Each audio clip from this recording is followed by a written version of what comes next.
pisong contribution ho ninyo, kung ginamit yung 90 billion na yan pabalik sa inyo, maaaring mabawasan ng 2 piso, ng 3 piso, at hindi na 10 piso ang inyong buwanang kontribusyon, kundi 8 piso o 7 piso na lamang.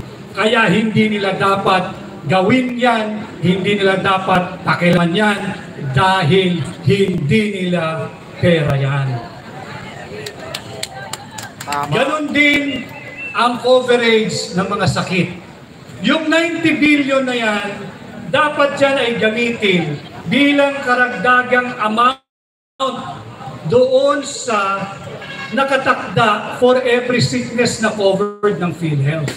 Halimbawa, yung dialysis. Ang dialysis, kung ang kanyang halaga ngayon ay yung 6,000 per dialysis or per session, dapat yan, kung may sobrang PhilHealth na 90 billion pesos, kaya nang sagutin ang buo ng PhilHealth. Halimbawa lang po ito. Ganon din dapat sa ibang sakit o karamdaman na covered ng PhilHealth. Kaya hindi nila dapat kunin yung 90 billion pesos na yan at i-divert dahil yan ay technical malversation. Bawal din sa ating saligang batas. Kaya sa ating dito sa Akbang ng Maisog, we always demand this current administration to respect, uphold, and defend our Constitution. Humihiling din tayo dito sa Marcos administration, tigilan nyo na ang political persecution. Stop weaponizing our justice system. Do not treat dissenters like us as criminals. Do not treat opposing views like you're hearing today, like you're hearing tonight. Do not demonize us and do not weaponize the justice system. At yung inihingi natin, yung peace sa transparency, accountability, at peace. You and I are no longer safe. Our families are far from being safe. Our country is not safe anymore because this administration brought us to where we are now, on the brink of war with China. Because they are pursuing a flawed and erroneous foreign policy.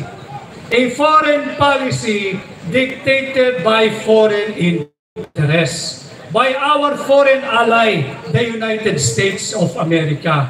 This is no longer the interest of the Filipino people. This is already the interest of the United States of America. That is why here in Akbang ng Maisog, we say no to war. We advocate for peace. Ayaw natin sa armadong sigalot kalaban ang higanteng China. Uulitin ko, hindi natin interes ang digmaan. Hindi tayo mananalo, milyong-milyong Pilipino lang ang mamamatay, kasama na dyan ang kababaihan, kasama na dyan ang mga walang kamuang-muang na kabataan, napakaraming destruction, and of course, unwarranted death.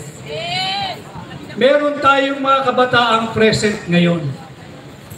Let me just take you back a little. Yung ating experience nung COVID.